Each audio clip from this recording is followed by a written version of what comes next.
আমাদের এসিতে আসলে সকাল থেকে দেখতে আমরা ইরোর আসছে, মানে ই2 হলে আপনার সেন্সরের সমস্যা, সেটা হলো ভিতরের সেন্সর।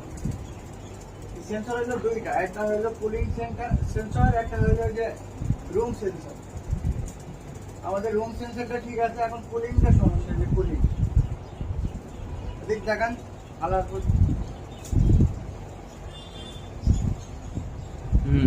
কাটেন, ভিডিওটা কাটেন। ফাইনালি আমাদের আগে দেখলেন যে ই2 আমাদের এসিতে আসলে সকালে দোকানে এসে দেখছি ই2 হয়ে গেছে। এখন অবশ্য ঠিক হয়ে গিয়ে দেখতে পাচ্ছেন, সেটা হলো এই সেন্সরটা লাগানো হলো।